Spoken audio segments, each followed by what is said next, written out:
Okay, so let's take a look at the R language itself. It has some fairly standard programming functionality. We're not going to start learning about programming in R. And I'm just going to do a couple of, I've put some code snippets in here so that I don't have to type them in. So R has fairly standard types of functionality. So I can define a function in R, for example, and I can use my function there. So I'm creating a power function. If you know programming, this looks fairly like a fairly standard programming language. And so let's actually now use that function. I don't know if I've done it correctly. Whoops, cannot function pow. There we go. Okay, so there we go. That should be, oh, I see what the problem was. Okay, well, oops, I did that. Kind of pasted that wrong anyway. What we can do is we can define functions like that. We'll take a look at a couple of others as we go through here. Let me take a look here. There we go. There's an example. Actually, let's just go back and fix this one up here. Oops, sorry. This is always nerve-wracking when you're trying to do this with people watching. There we go. That's what I was doing. All right, I just didn't notice I'd missed that little thing there. All right, so it's fairly standard functionality again, and this one just gives you a sample of the fact that anybody who knows a standard programming language or various kinds of functional things, if, else, then, statements, loops, all of that kind of stuff is supported here.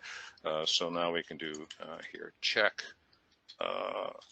0, and works exactly the same as we would expect. So R provides a standard programming interface, which is nice because we can get people who know a programming language into using it very well. We also have various kinds of vector matrix operations. We can just take a look at just what we mean by that. Let me go and pull that up here. So, for example, we can pull a lovely little matrix here. I'll just pull one up. And we can print out our matrix. And very easy to define matrices. And it also supports a very nice interface into doing various kinds of operations. So, for example, we can do element by element things like subtraction. We can also do various sorts of things like matrix multiplication. And again, I'm not going to go into it, but what I did want to just show here is that we have a fairly standard programming model. Plus, we have the kind of facility for working with matrices and arrays that's actually very makes it very easy to work with. Again, when you're doing data prototyping and analysis, and you're working with various kinds of algorithms, you know, but just pull one off the top here, like gradient descent. This is the kind of thing that works out very, very well. So, so R has that now. The RStudio is this interactive environment. We can also write our code as scripts and run them the same way we run Python scripts. As a matter of fact, you can see what I've got here in this RStudio is that I've actually gone and I've got all of these, the code I was just pasting, writing and cutting and pasting. I could have also run this as a script at the command line. So I can run it interactively, or I can run it as a script. So we have that sort of environment, just basically showing that. The other thing about R that a lot of people don't realize, it has a lot of very advanced programming features, which become very powerful. It supports functional programming.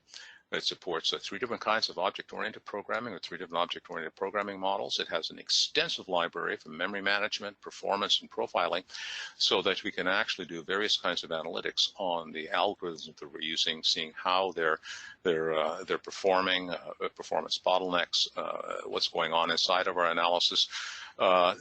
Unfortunately, a lot of people don't really exploit the power of these features of R, but they do make for some very interesting.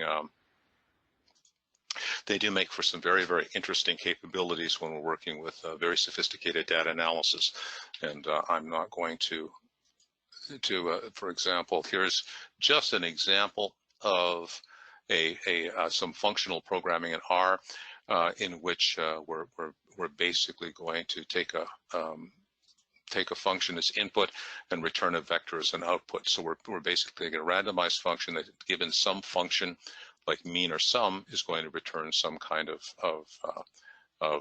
output. And to just see that actually works, we'll pop this in here.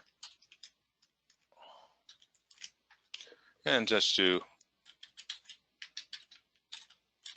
okay, so what we're doing here is, whoops, randomize it as you spell it correctly there. And so we've just taken a random array of vectors and we've applied the mean function and returned a mean. Okay, so the idea here is, from a programming perspective, and this is really what we just wanted to mention about this, is that R is a sophisticated programming language. And we don't actually need to do a lot of sophisticated programming, but it has that capabilities. So it is a well thought out environment.